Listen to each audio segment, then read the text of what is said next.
Rok 1348. W Europie zaczyna się największa epidemia w dziejach ludzkości. Dżuma, zwana także czarną śmiercią. Choroba przenosiła się przez pchły pasożytujące na szczurach, jednak XIV-wieczna ludność poszukiwała jej powodów w innowiercach, co spowodowało nasilenie fanatyzmu religijnego i wiązało się z licznymi prześladowaniami. Zdecydowanie jednak odrzucono teorię, jakoby szczury miały roznosić chorobę z racji ich niewielkiej populacji. Czarna śmierć wybiła od 30 do 60% całej populacji. Czas był wyjątkowo nieciekawy, ale właśnie w tym okresie dzieje się gra A Plague Tale Innocent od Asobo Studio. Historia opowiada o dziewczynie imieniem Amicia i jej bracie Hugo. Ten drugi od urodzenia cierpi na niespotykaną chorobę, nad wyleczeniem której pracuje nie mniej tajemniczy alchemik Laurentius. Posiadłość, w którym żyje rodzina, zostaje najechana przez inkwizytorów, jednak rodzeństwu udaje się umknąć. Szybko okazuje się, że inkwizytorzy to nie jedyne zmartwienie. Francję opanowała zaraza, a na domiar złego plaga agresywnych, wygłodniałych szczurów, które pożerają wszystko na swej drodze. Od teraz Amicia i Hugo, unikając niebezpieczeństw, ale i znajdując sojuszników, ucieka przed pogrążoną w szaleństwie Francję, aby dotrzeć do wspomnianego alchemika. Dawno nie grałem w grę, która nie jest sandboxem, nie ma otwartej mapy, nie ma multiplayera, a jedynie singlową, liniową rozgrywkę z precyzyjnie poprowadzoną fabułą. Jak bardzo mi takich gier brakowało, pokazał ten tytuł. Odczuwam zmęczenie długimi grami na kilkadziesiąt godzin, gdzie historia rozmywa się na rzecz pobocznych aktywności, misji czy zadań dodatkowych. A Plague Tale przywodzi na myśl te gry sprzed lat, zanim nastała moda na znaczniki i aktywności różnej maści.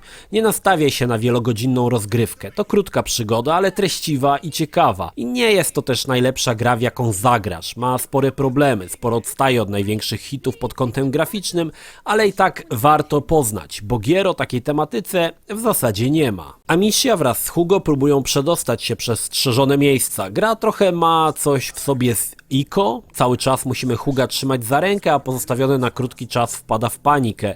Jednak nie zrealizowano tego w taki sposób jak The Last of Us, choć gra ma sporo elementów wspólnych. Hugo nie jest niezależną postacią, a zazwyczaj jest uwieszony za rękę, więc niejako sterując dziewczyną, sterujemy i chłopakiem. Amicia nie jest bezbronna, ma śmiercionośną procę, która tutaj pełni rolę narzędzia do rozwiązywania prostych zagadek. Zwykłym kamieniem można uderzyć w elementy metalowe i odwrócić uwagę strażników, ale też jeśli przeciwnik jest bez hełmu, momentalnie go uśmiercić. Z czasem dojdzie kilka kolejnych mikstur, którymi Amicia może pruć z procy, zapalać ogniska, gasić ogniska, pojawi się żrąca substancja, która spowoduje, że rycerz zdejmie hełm i będzie podatny na ciosy. Kolejne mikstury dostajemy stopniowo, więc w zasadzie pojawia się ciągle coś nowego, choć często można przejść pewne lokacje swoim sposobem, czyli masakrując wszystkich po drodze, bo tak też się da. Naszymi przeciwnikami, obok w zasadzie kilku na krzyż rodzajów żołnierzy, są też szczury. Ich hordy momentalnie zabijają wszystko, co mają na swojej drodze, a małe gnojki boją się jedynie światła. Przyjdzie nam przemykać po zaszczurzonym terenie od pochodni do pochodni, niczym w Gears of War, gdy Markus unikał śmiercionośnego kryla. Pojawią się nawet elementy żywcem z tej gry wyjęte,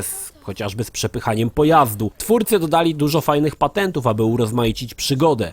Patyki pełnią rolę pochodni, ale szybko się wypalają. Poza tym Amicia, torując sobie drogę badylem, porusza się dość wolno. Zapalenie ogniska z miejsca oczyści pobliski teren ze szczurów i umożliwi ucieczkę, ale z drugiej strony zgaszenie przeciwnikowi lampy lub ogniska, obok którego stoi, pozwoli szczurom wykonać mokrą robotę za nas. Czasami przyjdzie zrzucić nam jakieś trupy czy mięso, na które szczury ochoczo się rzucą. Pojawią się specjalne mikstury, które unicestwią natychmiastowo większą hordę, jak i takie, które przyciągną szczury do siebie. Wreszcie specjalne średniowieczne reflektory, którymi będziemy mogli blokować gryzonie w pułapkach lub odpowiednio je wypuszczać. Ten element też został w pewnej mierze zaczerpnięty z Gearsów. Dziewczyna oczywiście ma określony zapas kamieni, a każda wymyślna mikstura kosztuje zasoby i tutaj kłania się The Last of Us. Niczym Joel zbieramy przeróżne śmieci, które możemy przeznaczyć na ulepszenie kieszeni czy procy lub poświęcić je na stworzenie odpowiedniej mikstury. Gra jednak jest tak skonstruowana, że nie zablokujesz się w pewnym miejscu z powodu braku surowców. Jeśli gdzieś trzeba rzucić kamieniem, to na pewno zaraz obok leży ich cały worek. To sporo ułatwia rozgrywkę. Ja podczas całej gry zaciąłem się może raz i to tak na 4 podejścia, także nie oczekujcie karkołomnych wyzwań. Dodatkowo natrafimy na przeróżnej maści maszyny, którymi musimy operować samemu lub prosić do pomocy towarzysza, np. Huga. W zasadzie nic aż tak ciekawego, choć przyznam, że zamek alchemika z zagadką z ruchomymi paleniskami był fajnie pomyślany. Szkoda, że to tylko jednorazowa lokacja tego typu i przez całą grę zagadki są mniej złożone i o wiele prostsze. Przypadła mi do gustu oprawa graficzna. Nie jest bogata, ale tereny leśne wyglądają bardzo ładnie, a niespodziewane miejscówki, do których trafimy, potrafią się podobać. Ale uroczych ścieżynek w leśnej głuszy, gdzie wesoło strumyk plumka, widzieliśmy już aż nadto, aby mogło to zrobić na nas wrażenie. Widać, że gra nie miała sporego budżetu, bo animacja czasami jest drewniana, szczególnie w cutscenkach. Natomiast fantastycznie wypadają chmary szczurów przelewające się przez miejscówki lub momentalnie rzucające się w kierunku zdobyczy. Szczury, jak i ich interakcja ze światłem lub innymi obiektami to ozdoba całej gry i wypadło to wyjątkowo dobrze. Ogromne połacie terenu, które roją się od wszędobylskich gryzoni, robią wrażenie, nie mniejsze niż hordy z Days Gone. Również zamczyska czy wioski są całkiem przekonujące, choć widać, że przydałoby się im trochę lepszych tekstur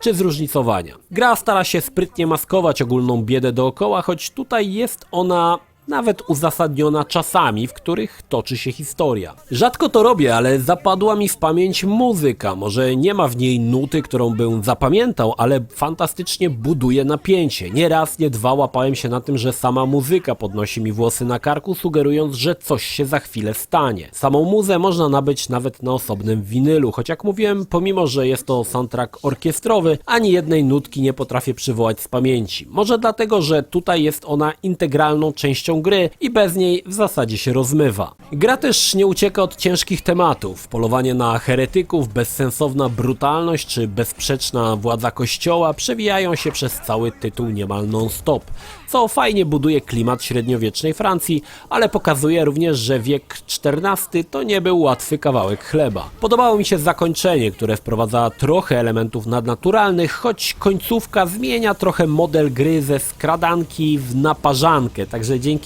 pewnej umiejętności, którą zyskujemy niemal na samym końcu, gra staje się o wiele za prosta. Na pewno wadą jest to, że gra jest dość krótka i gdy tylko ogarniemy sposoby działania w określonych sytuacjach, ciężko jest ginąć, przez co zagadki stawiane przed nami pokonujemy niemal z marszu. Słabo w mojej opinii zarysowano tytułową niewinność, która odnosi się do Huga. Ten nie znał świata poza swoją komnatą z racji choroby. Zetknięcie go z brutalną rzeczywistością wywołuje szok, choć jest to za słabo zarysowane. Nie odczuwałem wewnętrznej przemiany chłopca ani postępującej w nim znieczulicy, co jak mniemam było pewnym zamierzeniem twórców. A Plague Tale Innocence to gra, którą mogę ze spokojnym sumieniem polecić osobom, które lubią skradanki i są wymęczone znacznikami i bieganiem po mapie jak kurczak bez głowy. To bardziej wyważona historia, nie znaczy, że mniej w niej akcji, bo ta co rusz jest napędzana dynamicznymi wydarzeniami, ale chodzi o samo przygotowanie gry. Cel jest jasny i prosty, główkowania za dużo nie ma, więc się nie zmęczysz. Historia szybko zaczyna wciągać, a i setting jest dość niespotykany w grach, a na pewno niewiele razy udało się tak sugestywnie oddać tamte czasy.